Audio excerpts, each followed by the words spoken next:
Are you crawling up on my shoulder? All right, here, I'll give you, yeah, I'll give you a boost. All right. I know. Welcome back to Coffee and Conversation and Company, as you can see. You doing okay? Audie has been in a very cuddle crazy mood today. He's been alternating between let me sit on your shoulder and I'm going to catch your toes while you're walking. Yes, yes. All right. I love you. I love you. I do. I didn't mean to ignore you. This is what it's been like all day. And when I've tried to put him down, he just goes scrambling right back up on my shoulder again. And I don't know if you can hear him, but he is purring. Audie has a rather quiet purr, but he's determined to be here. So we're going to get a little more Audie time than usual today. When I take the intro break, I'm going to see if I can persuade him to sit on the chair behind me. You like it back there, don't you? Yes, I know you do. All right. We will be back in a minute or two with or without a cat on the shoulder. I love you. Yes, I do. I love you.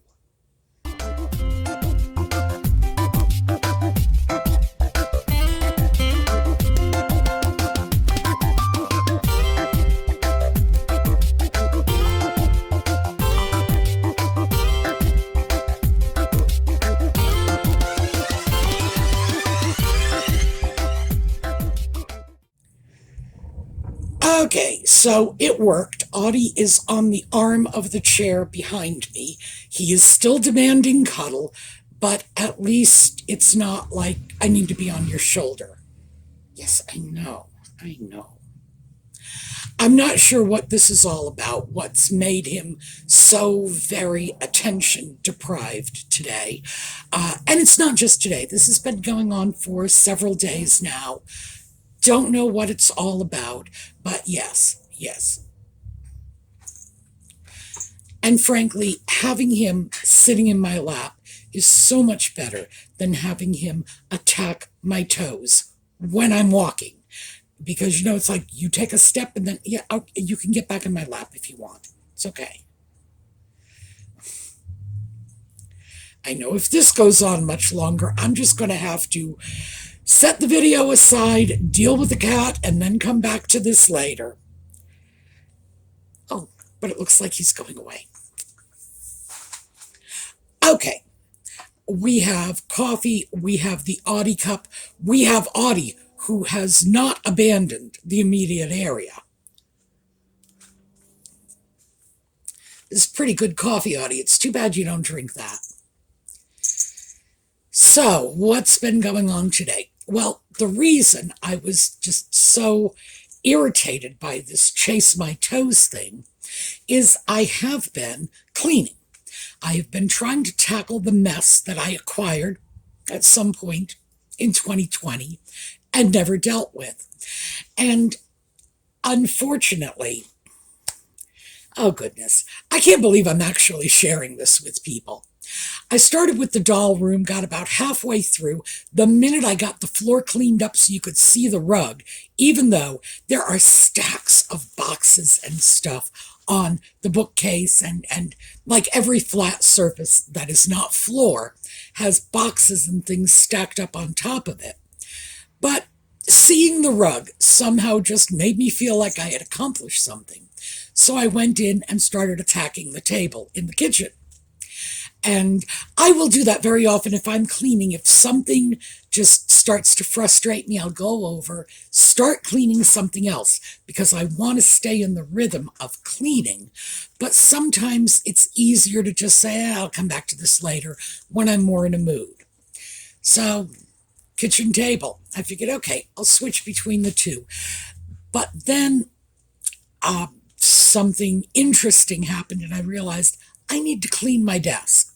Now, the interesting thing that happened is I am currently on my fourth laptop this year. My original laptop broke. Well, I broke it. Audie was playing Chase Your Toes, and I started to fall, grab the laptop, and just dropped it down a little too hard. So I had to replace it.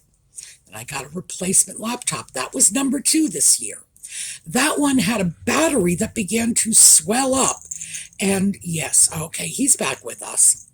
Battery began to swell up, got all puffy, and I called the warranty service people because the computer was still very new, and they said, oh, swollen battery is not good, and they replaced it. Number 3. And that was the one where the letter B kept sticking. Now, I noticed that almost immediately, but I thought, keys sometimes stick. It's a new computer.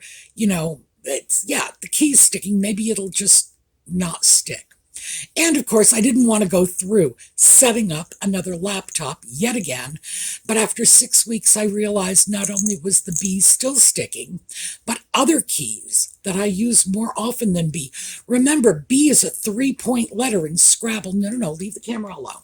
Here, I'll let you back up here. So B is not one of your frequently used keys, but things like the E, the R, the T, the 1-point letters started sticking too. And I realized I absolutely had to do something about this. So I got them to agree to take the computer back. But what I did before that was,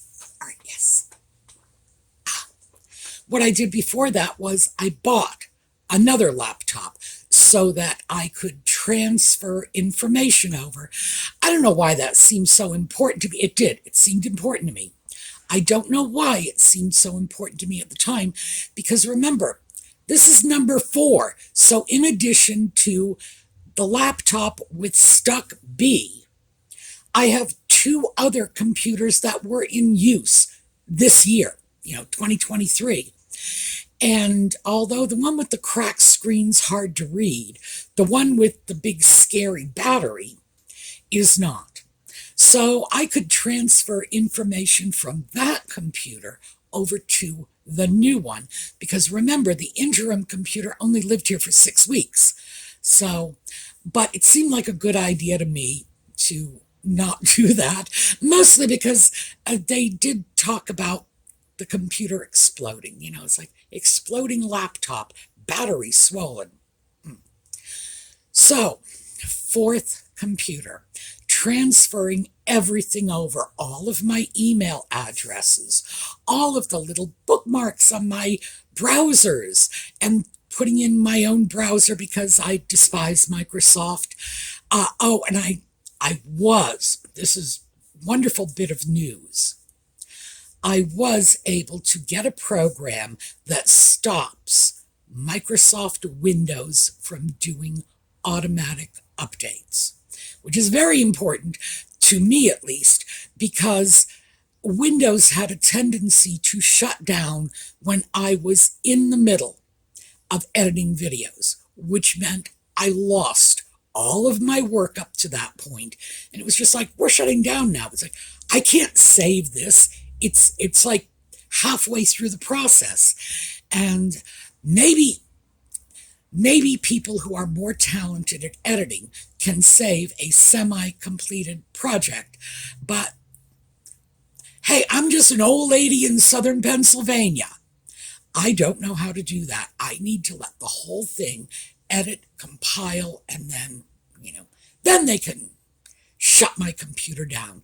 But I really don't like the idea that Microsoft sells product and then says, but we're going to retain control over it. We're going to decide when it gets updated.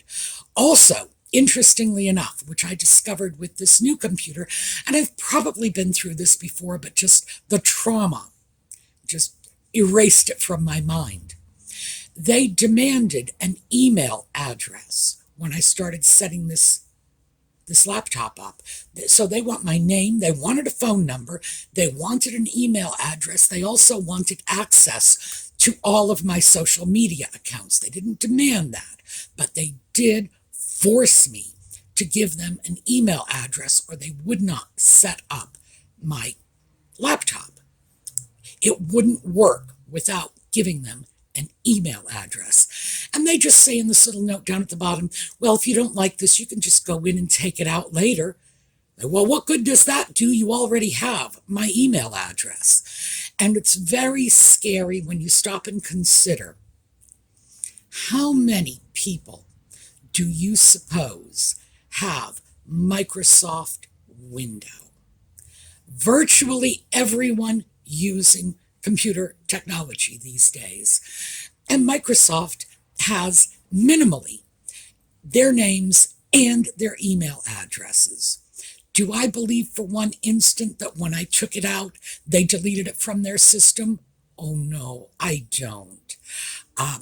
I gotta tell you, I do not trust them as far as I could throw the entire Microsoft Corporation, which, trust me, is not very far.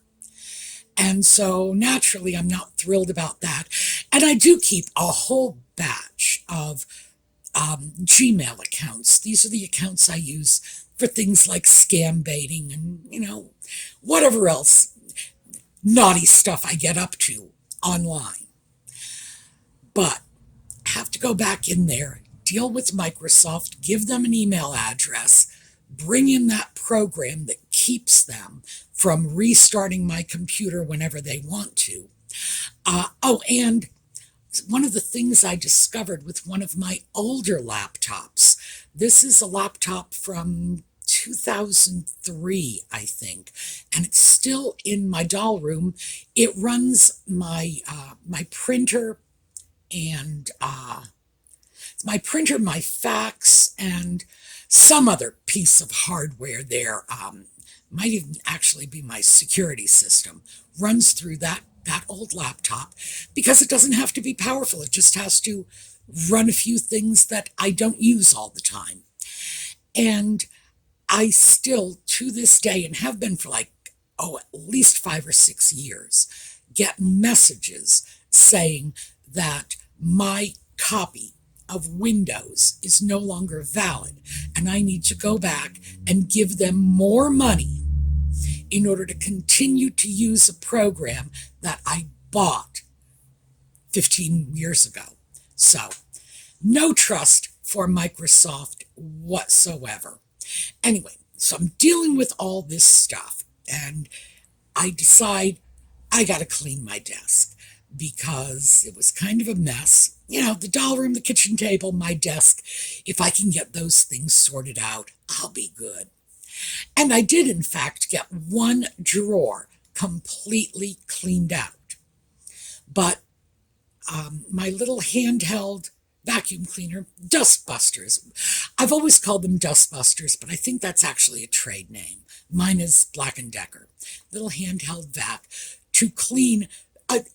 There was such an incredible amount of stuff, dust, crumbs, who knows what, genuine debris, not things that needed to be taken out and put somewhere else, but things that needed to leave the drawer and go into the trash. So my little dustbuster died in the midst of cleaning the drawer. So I go onto the new laptop, which is not fully programmed at this point, go to Walmart online and order a new little dustbuster, and they offered to deliver it today for me. I thought, isn't this lovely? And they did. And the delivery person was, I'm going to guess, not fully English literate, which is one of the problems I often have with Walmart delivery people. It's not that they're not nice or they don't try. Some of them are not nice. Some of them don't try. For the most part, they're nice. They try. But if they can't read and write English, they can't follow the delivery instructions. Stands to reason, right? And so this one came, hands me my stuff, wanders away. I explained to him he can't take photographs on my property. I don't allow them to do that. One of these days, we will talk about privacy rights in the United States, and I will explain why I don't let anyone take photographs on my property, but that's a video for another day. So it gives it to me, and then Walmart wants me to evaluate the delivery experience. They do that. They will send me an email saying, your delivery arrived. Now, this guy was great. He took a picture of the grass. That's fine with me. Take a picture of the grass. Sometimes they take the picture of the inside of their car. I have always told them they are perfectly free to take a picture of the very large no photos allowed sign posted on my fence, but as long as they are not photographing my property in any general sense of the word, I'm fine. So I'm thinking, this is great. And then they say, how did you enjoy your delivery? From Starlyn, Starlyn. And I was like, look, this went well, but I got to tell you, I'm pretty sure this man's name is not Starlyn. Just saying. And then after I sent that in, I thought, sometimes you can get into a lot of trouble for something like that. Now, this was a man with a beard. This is not a question of perhaps he was a masculine-looking woman. I can't get taken in by that. I know you're probably thinking, Sue, you can't see the broadside of a barn. No. But over the years, I have developed a whole lot of little tricks to differentiate between men and women. I can not only do that by the way they walk, I can actually do that by the way they write, too. So, yeah. Because when you can't see, you don't want to offend somebody by suggesting they are of another gender. It's just, and I guess it's a question of, I accept that some people choose to be known as males, some people choose to be known as females, and that's fine with me. But you know what I have a problem with? And here, finally, we are reaching the point of all of this. I have a very serious problem with, I don't want to be known as male, I don't want to be known as female, I want to be known as they or them. So, well, too bad. That's not how the English language works. Now, we used to have this is a third person, singular, non-gender specific pronoun. So, remember, first person is I, second person is you, third person is he, she, they, them. Well, they, them is plural. We also had thon. And by the way, it's not thon as in marathon. It's thon, that harder TH sound, because this goes back to Old Saxon. And that was, I don't know if it's a he or a she, and I'm just going to say gender non-specific. So we had a word for that. But these people are not Anglo-Saxonists trying to bring that wonderful word that never should have been dumped from the lexicon in the first place. If they were trying to bring that back, they would have my complete support. It's like, oh yes, Anglo-Saxonists, gotta love it. No. Now, I am not willing to play that game because in the English language, we have he, she, they, them, and you do not use they, them in this context. I have, in fact, used they or them when I am talking, or specifically writing usually, about a person, an unknown person. If someone knocks on my door and I'm not home, they can leave a note, you see. And obviously I'm talking about a single person, not a whole horde of people coming to my door, all of whom are leaving notes. But I am not willing to make myself crazy doing this anymore. If I know someone, and I have a little friend who is currently goes by they and them. They're her pronouns. I shouldn't even say her pronouns. They're their pronouns. That's fine. I will humor it to a certain extent. But am I willing to humor it beyond that? No, I'm not. And here's why. So this is leading into a story. Many years ago, I wasn't in this area. I was in another part of the country. And there was a store, I think it was a Kinko's. Back in the days, before most companies had in-house graphics departments, and most laptops would allow you to create your own graphics right at your desk. You didn't have to be an artist to do it. So back in the days prior to this, if you wanted presentations done, you would have to go to a place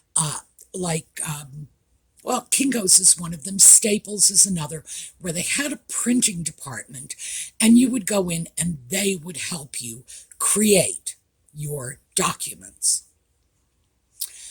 Well, there was an employee at one of these places, and like I say, I think it was a Kinko, and she self-described as a Romulan sub-commander. I am not kidding you. Now, when I first walked in, there she was with her pointy ears and her sort of Romulan officer's uniform, and she identified herself as like Sub-Commander Patak. Now, I grew up with Trekkies. All my friends were Star Trek freaks. Original Star Trek, of course, back in the day. So this was sort of second nature to me. It's like, okay, this is a wild side I can walk on. Fortunately, the sub-commander was very good at her job and would print up whatever I needed. And I expect I got better service than most because I didn't go in and say, hey, you girly. I went in and said, good morning, sub-commander. How's the war going with the Klingons? And, it's like I was willing to walk on her wild side. It was actually fun. Okay, so here's the thing. I really can't see the difference between the sub-commander of the Romulan Empire at that print shop and somebody who says to me, well, my pronouns are they and them. It's like, well, I want to be the Shah of Iran, but saying so ain't going to do it. And the English language does not accommodate that, and I don't care what people want. And believe me, there were many people who didn't choose to humor the Romulan sub-commander, my apologies. People who were irritated by this. A lot of people just don't have a sense of humor, I guess. The thing is that it's all well and good to leave her in her own universe, let her call herself whatever she wants, and then just say, but I'm not going to play. Now, keeping in mind, this was an office supply store. A lot of the people that went in there were serious button-down corporate types. And this would have been back in the 70s, I think. So it was a long time ago, too, before people were, I don't know, I guess a little more flexible in their thinking. But I wouldn't argue with anyone who didn't want to play along with her fantasy. It's like, if they don't want to play, fine, they don't. And if she doesn't like it, well, maybe she needs to get a job that doesn't put her in direct customer contact, because when you are in direct customer contact, you're going to get all kinds. You are certainly going to get people laughing at your Romulan uniform. You are going to get people who are categorically refusing to speak Klingon to you. I was not one of those. By the way, the ex-Mr. Sue actually went out and got me a Klingon English dictionary in order to facilitate my communication with the Romulan subcommander, who, interestingly enough, actually did speak Klingon, probably had the same book. It was just bizarre. And I look at this and it reminds me of the same thing. It's like, yeah, you can call yourself anything you want to, but you can't make me play if I don't want to. And after my experience with the sub-commander, I dare say I'm willing to play along with most stuff, especially if someone is nice and polite about it. But will I play along if I feel they are trying to deceive me? Absolutely not.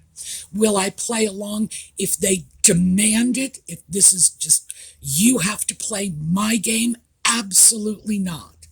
If they stand in front of me in a Romulan uniform and just say, here is your order, then obviously my response is going to be, thank you, Sub-Commander.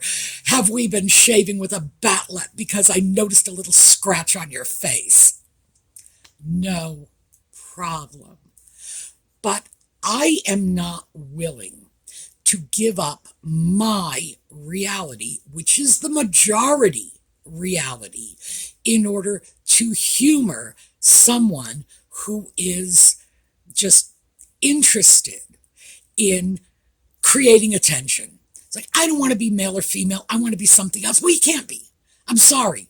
This is like a biological reality.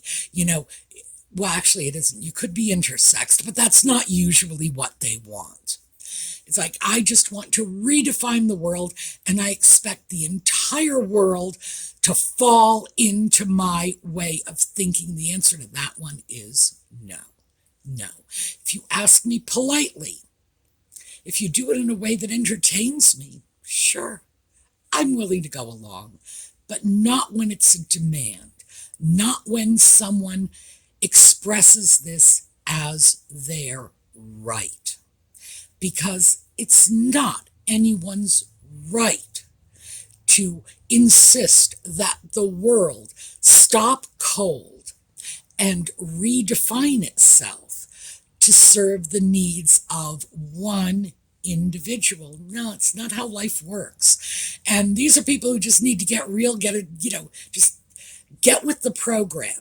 It doesn't work this way. So the reason this whole thing came up was when I was filling out that customer satisfaction on the delivery survey that Walmart sent me about Starlin. My first thought was, this is probably not the right driver. They've probably given me the form for another driver, because although Starlin, I would say, is not a really common name, Starlyn, it conforms to a pattern of female name, not male name, and this driver had a beard. There was no question but that this is a person who was not attempting to pass himself off as female, regardless of whatever his reasons may have been. It struck me as simply a mistake. As I thought about it more, it occurred to me that it was possible that this is the person, not the person, whose job is to be delivering the products. Maybe someone else is supposed to be delivering the products and he's doing it for them. Whatever it was, in my opinion, worth mentioning to Walmart, because, as I say, they probably simply sent me the wrong form, and they need to send me the form associated with the male driver who brought my things, and not the female driver they thought was delivering to my house. But again, that just tripped my mind off too. What in the world are we supposed to make of all of the people out there. And even though there are many of them and they are very vocal, they are a teensy-weensy minority who are in effect saying to us, we want to change the language. And if you do not play along with us in our efforts to change the language, you are whatever. Homophobic is one of the strange ones I've heard about that, although I see nothing about sexual preference in this. Transphobic, I see nothing about any, gender identity issues in this. It's really like some third or fourth or ninth category altogether that absolutely has nothing to do with people.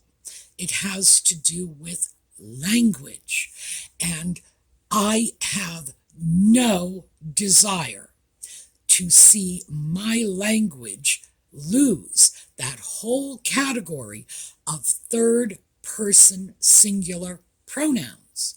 I would very much like to bring back, the ancient third person singular pronoun that we lost probably about a millennia ago. But hey, we should bring it back.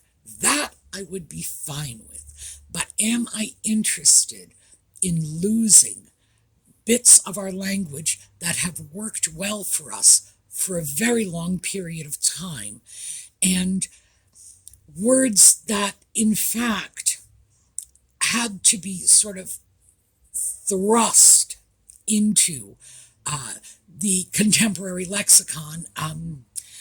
I read a description of how the word she was recognized as a changing word, a world-changing word, a language-changing word when it entered the English language. Modern scholars now look back and say, this was important.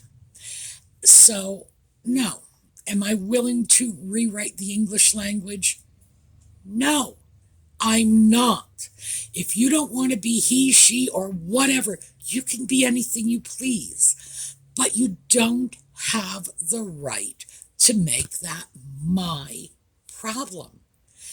That's all there is to it. Any more than I would, for example, here's my big one. I am an elderly woman. I do not like it when people who do not know me address me by my first name. It happens to me in the doctor's offices all the time. Some gum-snapping kid barely out of her teens is like, hey, Sue.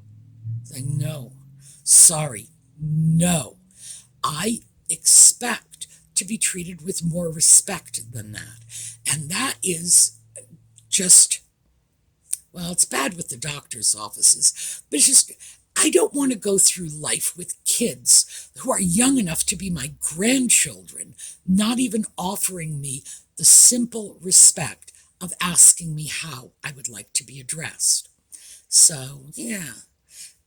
Okay, so I've got some issues about this, but the point is I can't stop them.